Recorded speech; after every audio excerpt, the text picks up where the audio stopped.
लघुचाप जनित लगाण वर्षा छाड़ा पर बढ़ला चाषी दुर्दशा वर्षा जल निष्कासन हो पार नथिबा बेले हजार हजार हेक्टर चाष जमी 4 ରୁ 5 फुट उच्चर पानी जमी रही जहां नहीं जगतसिंहपुर जिला रघुनाथपुर ब्लॉक चाषी मुंडरे हाथ दे बसी। रघुनाथपुर कोटकणा बसंता कंदरापट्टी गठिणा बरागोल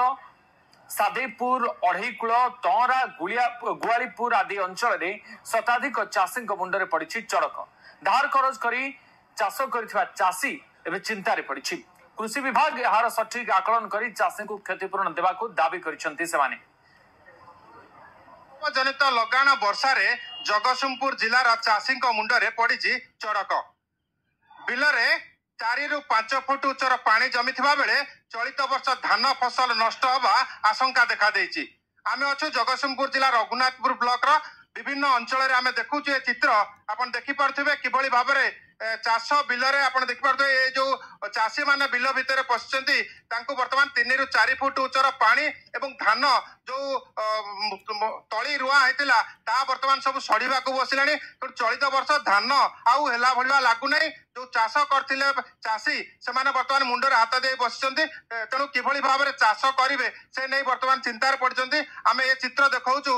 न्यूज 18 माध्यम रे जो भली भाबरे चाषी जो माने अछंती से माने वर्तमान बहुत चिंतार पड़चंती धार करज लोन करचंती से माने किभली सुझिबे नै कि ताकू वर्तमान चिंतार पड़चंती। आमे किछि चाषी को सहित आलोचना करिबा। आज्ञा कोन रहिछि वर्तमान असुविधा जो भली भाबरे चाषी वर्तमान क्षतिर सम्मुखीन होबो एठी वर्तमान आउ फसल हेला भलिया लागुनी कोन कहिबे? आगे एटी फसल आउ हबार नाही लास्ट सीजन पळैलानी एटी बहुत आउ तो हबा नाही जो माने सब लोन कद धार करिजंती से आउ हबार नाही से केमिति को साहाय्य टिके पाइले से माने आमे माने उपकृत हबु आउ टिके भलो हबो।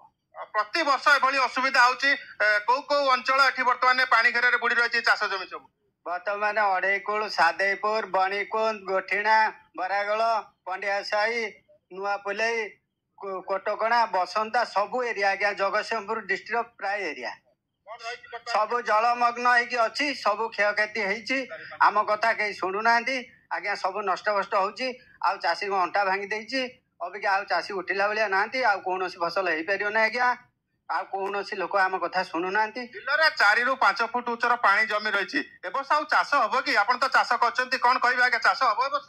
ए वर्ष चाष हबार प्रश्न उठुनी जे आम 3 थर रोइलु 2 थर रोइला थरे गला नष्ट होला द्वितीय थर को पुंथर रोइलु से गाड़ी एबे भी जीव बर्तमान किछि करियार नाही। मु दीर्घ 20 वर्ष चाष करछि एरिया रे एमती प्रति वर्ष होउची जहाँ को डाकिले देखा सी कहूँ हाँ ये कलेक्टर एमपी एमएलए समस्त आसी देखिक गले क्या प्रतिकार किसी ना क्या हसुआ हसुआ एक आम काल यहाँ आ बेंग मुतिले माने धान दोइला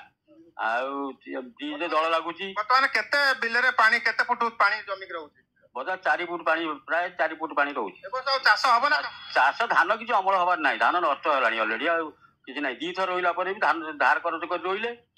आ गले लोकंकर आ मेरुदंड भांगीगला जान आ कोन ए वर्ष चाष हला भलिया लागुनी। आज्ञा आपण मध्य देखौचंती ये जो धान मूल सब सड़ी गलानी तेणु ये जो मूल सड़ी जावा फल ए वर्ष आउ धान फसल हला भलिया लागुनी धार करज लोन करथिबा चाषी बर्तमान मुंडरे हाथ दे बसचंती। आज्ञा आपण केते एकर चाष करथिले बर्तमान कोन असुविधा है? मु आज्ञा 2 माण जमी चाष करछि आज्ञा से धान रा मूल किछि नै सड़ी सड़ी गलानी 100 तलरू गोष्ठी लोन 30,000 टका आज्ञा लोन नैछु से लोन केमी सुझिबु कोन करबि से कथा मन चिंता रहिछि। प्रति वर्ष एभली असुविधा होछि ए वर्ष चाष फसल हबो ना हबो नै? आज्ञा अब हबो नै धान दीदी थर रोइकरी गलानी आ तळी कोन अछि समय गलानी आ कोउठ अछि हबो बिल पड़िया आ कोन आज्ञा एबिया बर्तमान जो भली बिलरे 3 फुट 4 फुट उच्चर पानी जमी रही जदि आउ तो वर्षा ना जदि वर्षा कमी जाए पानी निष्कासन होला पर आउ ए वर्ष चाष हबो कि आउ चाष कोउठ तळी एबे आसीबो कोउठ आ धान रुआ हबो कहले हबो केबे आउ से हबार नाही किछि चाष कोन आपण दाबी करछन क्षतिपूरण आम आज्ञा लोन लान करछु केमी सुझिबु कोन करबु से हमर गोटे चिंता रहिछि आ जहाँ शुणुले कि निश्चित भाव में चाषी मध्य खबर रही धार करज लोन कर चाष करथिबा चाषी एने चिंतार पड़ते कि भाव में धार करज लोन सुझिबे तेणु एप्रति जिला प्रशासन दृष्टि देवा सहित चाषी को क्षतिपूरण जोगाई देवा जरूरी हो पड़ी। जगतसिंहपुर जिला रघुनाथपुर सरोज साहू न्यूज 18 ओडिया।